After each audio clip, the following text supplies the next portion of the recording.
मेरा 20 साल का नौकर रामू हमेशा मेरे आगे पीछे घूमता रहता था। मैंने उसे छोटा समझा था, लेकिन एक दिन उसने मुझसे कहा, मालकिन, मुझे छोटा समझने की गलती मत कीजिए। उस रात जब मैंने उसे देखा तो मैं आश्चर्यचकित हो गई थी, क्योंकि उस रात रामू ने 20 साल के लड़के की तरह नहीं, बल्कि 30 साल के आदमी की तरह मेरा।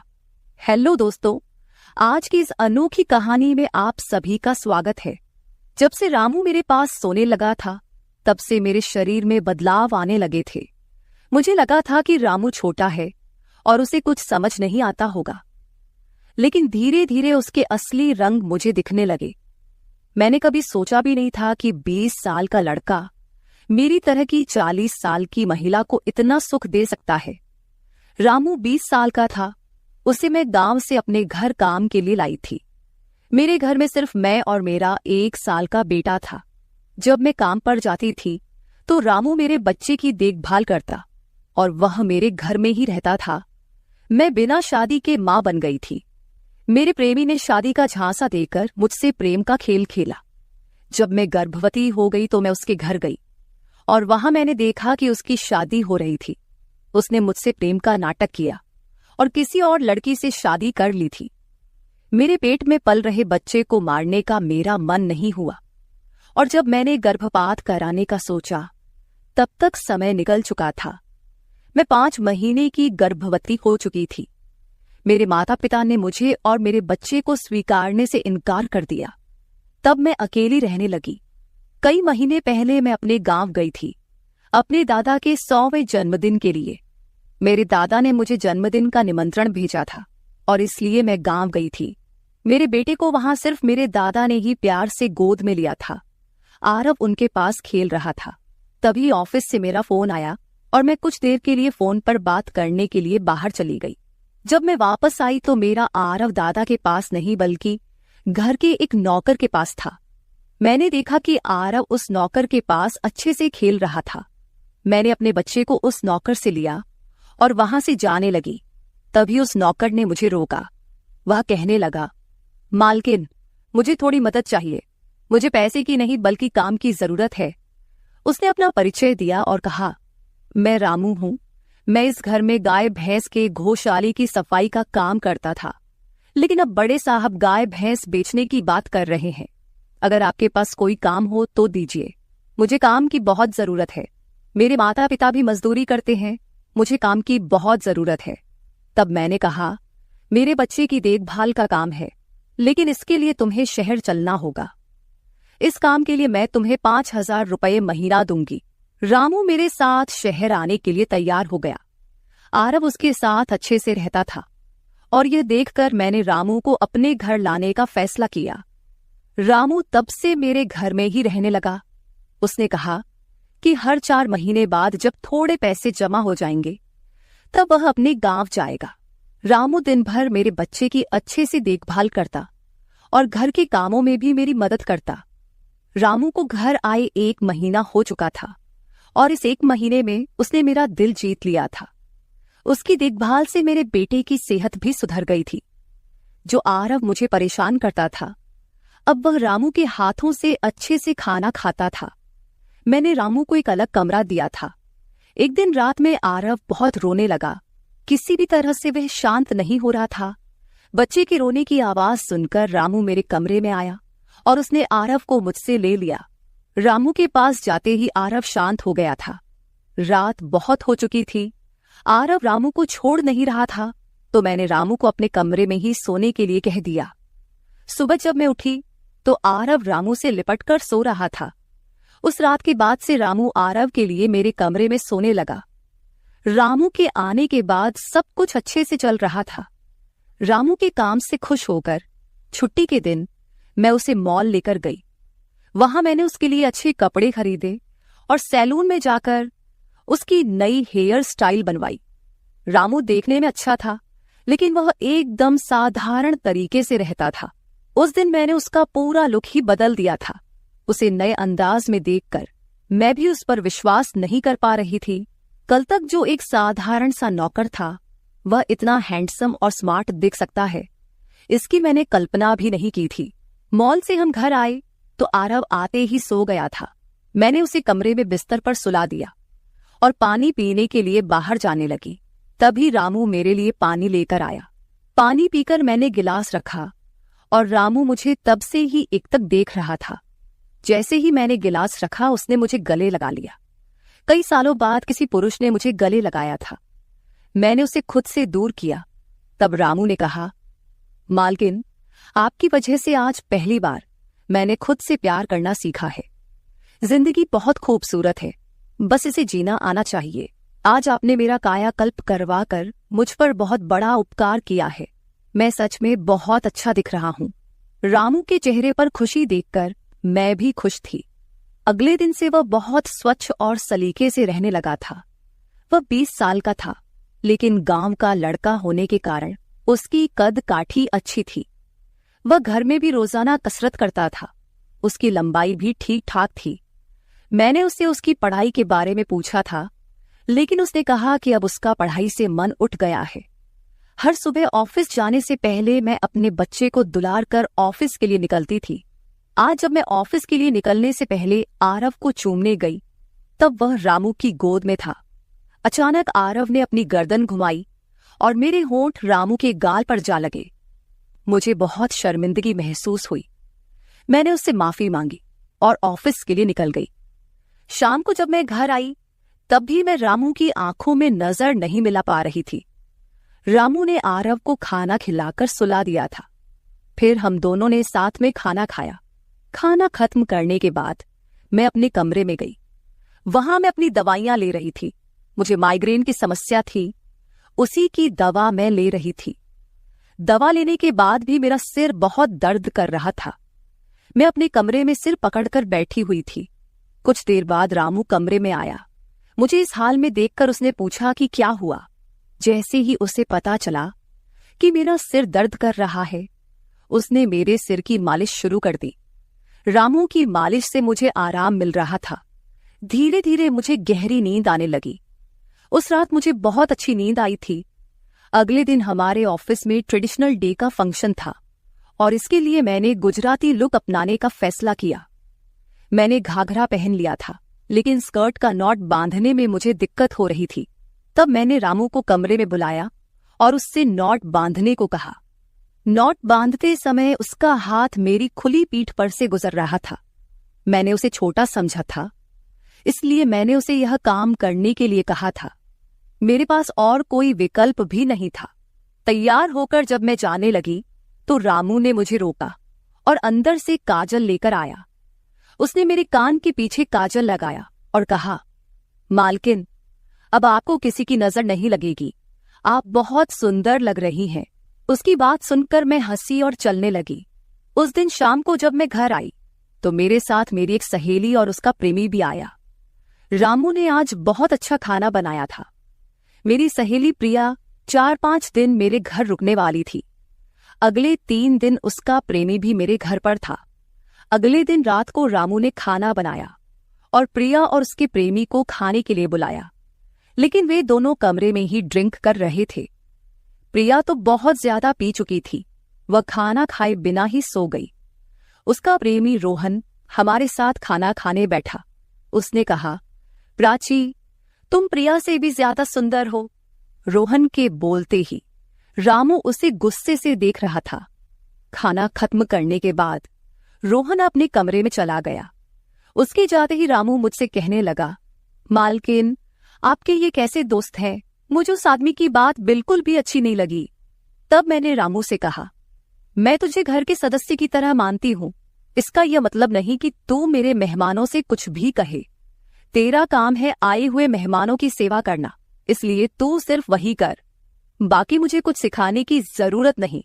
रामू को डांट कर मैं अपने कमरे में चली गई। मैंने उसे डांट दिया था, फिर भी वह मेरे लिए पानी लेकर आया। तब मैंने अपनी दवा ली और पानी पीकर सो गई। आज रामू मेरे कमरे में सोने नहीं आया था, ऐसा मुझे लगा। लेकिन सुबह जब मेरी आंख खुली, तो मैंने उसे अपने बगल में पाया। सुबह मेरी आंख खुली तो मेरे सामने प्रिया थी। वह बहुत गुस्से में लग रही थी। रामू को मेरे सामने लाया गया। उसके हाथ में प्रिया की ओढ़नी बंधी हुई थी। प्रिया ने कहा, तुम्हारे इस देहाती नौकर ने मेरे प्रेमी का हाथ तोड़ दिया है। रामू बस सिर हिलाता रहा और बोला, मालकिन, मैंने कुछ भी नहीं किया। रात को रोहन साहब नशे में थे, तभी उनका संतुलन बिगड़ गया होगा और वे गिर गए होंगे। रामू भला रोहन साहब पर हाथ क्यों उठाएगा? प्रिया अब भी नशे में लग रही थी, ऐसा मुझे लगा। रामू ने मेरे लिए उन दोनों से माफी मांगी। प्रिया और रोहन तभी वहां से चले गए। रामू मुझसे भी माफी मांगने लगा। मुझे पता था कि उसने कुछ नहीं किया था। आज मैंने छुट्टी ली थी क्योंकि कई दिनों से मैं बहुत व्यस्त थी। आज सोचा कि खुद के लिए थोड़ा समय निकालूं। नाश्ता करने के बाद मैं फिर से 1 घंटे के लिए सो गई। आरव भी मेरे साथ सो गया था। उठने के बाद मुझे 1 कप चाय की जरूरत महसूस हुई। मैं रामू को चाय बनाने के लिए पुकार रही थी, लेकिन उसकी तरफ से कोई जवाब नहीं आ रहा था। उसे ढूंढते ढूंढते मैं उसके कमरे में गई। वहां जाकर देखा कि रामू अभी अभी नहाकर बाथरूम से बाहर आया था। उसने शर्ट नहीं पहनी थी। मैंने पहली बार उसे इस तरह देखा। रामू का शरीर बेहद मजबूत था। उसका शरीर किसी योद्धा की तरह दिख रहा था। मैं उसे टकटकी लगाकर देख रही थी। मुझे उस वक्त कोई होश नहीं था। कई सालों बाद मैं किसी जवान पुरुष को इस तरह बिना कपड़ों के देख रही थी। मैं उसे टकटकी लगाए देख रही थी। तभी रामू ने मुझे आवाज दी। वह मेरे सामने शर्ट पहनकर खड़ा था, फिर भी मैं अपनी सुध-बुध खोए उसे देख रही थी। उसने मेरी आंखों के सामने चुटकी बजाई। तब मैं होश में आई और उससे कहा कि मेरे लिए चाय बना दे। आज घर में ही थोड़ा खुद का स्किन केयर करने का सोचा, इसलिए दोपहर के समय मैं अपने कमरे में अपना पार्लर चलाने लगी। उस समय मैंने शॉर्ट्स और गाउन पहन रखा था और मैं अपने पैरों का वैक्सिंग कर रही थी। वैक्सिंग करते समय गलती से मैंने थोड़ा ज्यादा गर्म वैक्स अपने पैर पर लगा लिया, जिससे जलन हुई और मेरे मुंह से तेज आवाज निकल गई। मेरी आवाज सुनकर रामू दौड़ता हुआ मेरे कमरे में आया। उसने मेरे जले हुए पैर को देखा। उसने मेरे पैर से गर्म वैक्स हटाया और वहां क्रीम लगा दी।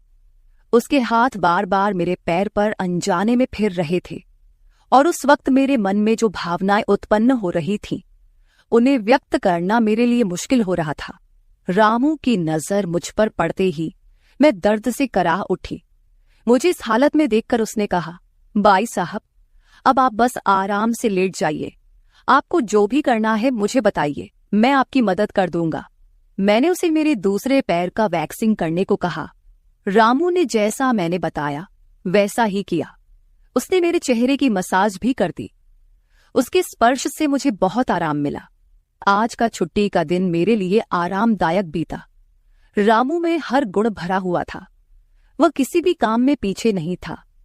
आज रात मैंने उसे मेरे कमरे में सोने के लिए मना कर दिया। दिन भर मैं घर में नहीं होती, कम से कम रात को तो मुझे मेरे बच्चे के साथ अकेले समय बिताना चाहिए। हर बार रामू का आना मुझे पसंद नहीं था, इसलिए मैंने उसे कमरे में सोने के लिए मना कर दिया। इस तरह दिन बीतने लगे। कुछ दिनों तक रामू के बिना आरव रात को सो नहीं पाता था, लेकिन धीरे धीरे उसने रोना बंद कर दिया। मुझे अपने अंदर कुछ बदलाव महसूस होने लगे थे। सुबह उठते ही मेरा शरीर बहुत दुखने लगता था। अचानक ये सब क्यों हो रहा है, समझ नहीं आ रहा था।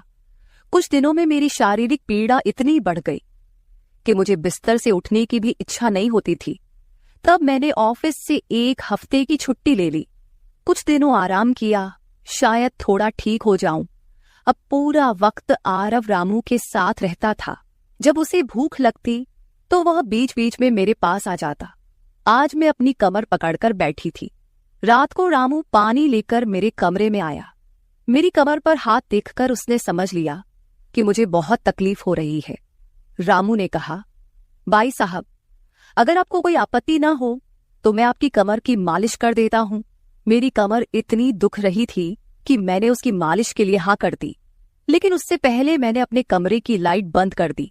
छोटे 0 बल्ब की रोशनी में मेरी कमर उसे नहीं दिखेगी, इसलिए मैंने कमरे की बड़ी लाइट बंद करके 0 बल्ब जला दिया। वह जब मालिश कर रहा था मुझे बहुत आराम मिल रहा था। मालिश करने से मेरी पीड़ा जैसे झट से गायब हो गई थी। मालिश करते समय रामू ने मुझसे पूछा, बाई साहब, आपको आरव के पिता की कभी याद नहीं आती? आप इतनी सुंदर और जवान होकर भी अभी तक अकेली क्यों हैं? उसके सवाल का मेरे पास कोई सही उत्तर नहीं था। मैंने उससे कहा कि शायद तुम्हारे सवाल का उत्तर मेरे पास नहीं है। उस सवाल पर वहीं विराम लग गया। रामू की मालिश से मुझे अच्छी नींद आ गई थी। अगले 2 दिन बाद वह तारीख थी जब मैंने अपने प्रेमी से मुलाकात की थी। आखिर वह दिन आ ही गया। उस दिन मैंने दिन भर अपने मन को किसी न किसी काम में व्यस्त रखने की कोशिश की, लेकिन रात के अंधेरे में मुझे अपने प्रेमी की बहुत याद आ रही थी। आज वह मेरे साथ नहीं था, लेकिन वह मेरे बच्चे का पिता था। आरव को देखकर मुझे रोज उसकी याद आती थी और आज मैं अपनी भावनाओं को छुपा नहीं पाई। मैं अपने कमरे में जोर जोर से रोने लगी। आरव पास में सो रहा था, इसका भी मुझे ध्यान नहीं रहा। मैंने आज अपनी दवाइयां भी नहीं ली थीं। रामू पानी लेकर मेरे कमरे में आया। मुझे रोते हुए देखकर उसने मुझे पानी पिलाया। जब मैं शांत हुई तो उसने मुझे दवाइयां दी। मेरे रोने की आवाज से आरव हल्का हिलने लगा। वह जाग न जाए, इसलिए रामू मुझे अपने कमरे में ले गया। वहां जाकर मैंने उसे कसकर गले लगा लिया। ऐसा लग रहा था कि मैंने अपना होश खो दिया था। मेरा रोने का कारण सुनकर रामू भी शांत हो गया था। वह लगातार मेरे आंसू पोंछ रहा था। रोते रोते मैंने उसका कंधा पकड़ लिया। धीरे धीरे मैंने उसे और करीब खींच लिया। मैंने उससे कहा, रामू, आज की रात मैं तुम्हारे साथ बिताना चाहती हूं। तब रामू ने कहा, भाई साहब, मैं अभी छोटा हूं, मुझे कुछ भी नहीं आएगा। उसकी बात सुनकर मैंने उसे और पास खींच लिया। उस रात मैं उसके कमरे में थी, लेकिन सुबह जब मैं उठी तो वह मेरे पास नहीं था। उसकी शर्ट वहीं पड़ी हुई थी। जब मैं बाहर गई तो मैंने देखा कि रामू मेरे बच्चे को दूध और बिस्किट खिला रहा था। मुझे आरव का ख्याल नहीं आया था, लेकिन रामू ने नहीं भुलाया। उसने हम दोनों माँ बेटे को खुश कर दिया था। रात की थकान के बाद मैं सुबह देर से उठी थी। दिन भर रामू ने मुझसे नजरें नहीं मिलाईं।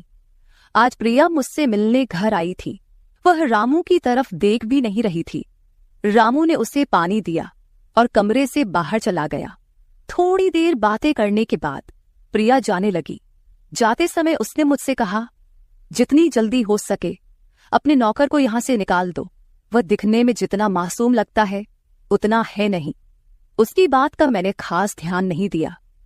रोज की तरह रात को खाना खाने के बाद रामू ने मुझे पानी का गिलास मेरे कमरे में लाकर दिया और उसने आरव को भी सुला दिया था। आरव आज बाहर हॉल में झूले में सो रहा था। रामू उसकी देखभाल कर रहा था। मैंने अपने कमरे की लाइट बंद कर दी और सो गई। कुछ समय बाद मुझे आरव की आवाज सुनाई दी। उसकी आवाज से मेरी नींद खुली। मैं उठने वाली थी कि तभी उसकी रोने की आवाज बंद हो गई। कुछ समय बाद मुझे अपने कमरे का दरवाजा खुलने की आवाज सुनाई दी। मैं चुपचाप सब देख रही थी। रामू मेरे कमरे में आया था। उसने मेरे पास आकर यह देखने की कोशिश की कि मैं सो रही हूं या नहीं, और फिर उसने मेरा मोबाइल उठाया। उसकी वह खोजबीन देखकर मैंने जल्दी से कमरे की लाइट ऑन कर दी। मुझे जागता हुआ देखकर वह चौंक गया। मैंने उसके हाथ से अपना मोबाइल छीन लिया। मैंने उससे कहा, रामू, ये सब क्या चल रहा है? तुम इस वक्त यहां क्या कर रहे हो? वह कुछ नहीं कहकर वहां से जाने लगा, लेकिन मैंने उसे इतनी आसानी से छोड़ने का इरादा नहीं किया था। मैंने उसे उसका वीडियो दिखाया जिसमें वह प्रिया के बॉयफ्रेंड पर हाथ उठा रहा था। उस दिन रोहन के मोबाइल का कैमरा गलती से चालू रह गया था और उसमें उनकी हाथापाई रिकॉर्ड हो गई थी। सुबह जब प्रिया मुझसे मिलने आई थी तब उसने मुझे वह वीडियो दिखाया था और तब से मैं रामू पर नजर रख रही थी। रामू, तुमने झूठ क्यों बोला? तुमने रोहन पर हाथ क्यों उठाया? तब उसने कहा, जो भी आप पर बुरी नजर डालेगा उसके साथ मैं यही करूंगा। मालकिन, उस रात जब रोहन नशे में था वो आपके कमरे में आया था। वो आपके साथ कुछ गलत करने की कोशिश कर रहा था और इसलिए मैंने उस पर हाथ उठाया। रामू की बात सुनकर मैंने कहा, ठीक है, मैं तुम्हारी बात मानती हूं, लेकिन तुम मुझे नींद की दवा क्यों दे रहे थे? आज मैंने तुम्हें मेरे पानी में दवा मिलाते हुए देखा है। तुम्हारी नजर मुझ पर थी और तुम जो चाहते थे वह मैंने तुम्हें दे दिया है। अब अपना हिसाब करो और गांव निकलो। मेरी बात सुनकर रामू बोला, मालकिन, आप जैसा सोच रही हैं वैसा कुछ भी नहीं हुआ है। कल रात मैंने आपके साथ कुछ भी गलत नहीं किया। मैंने आपके पानी में नींद की दवा मिलाई थी, जिससे आप मेरे पास आते ही सो गई थीं, और मुझे आपके साथ कुछ भी गलत नहीं करना था। कुछ दिन पहले मैंने आपको रात में फोन पर बात करते हुए देखा था। मैंने आपकी बातें सुनी थी। आप फिर से अपने उस प्रेमी से मिलने की तैयारी कर रही थी।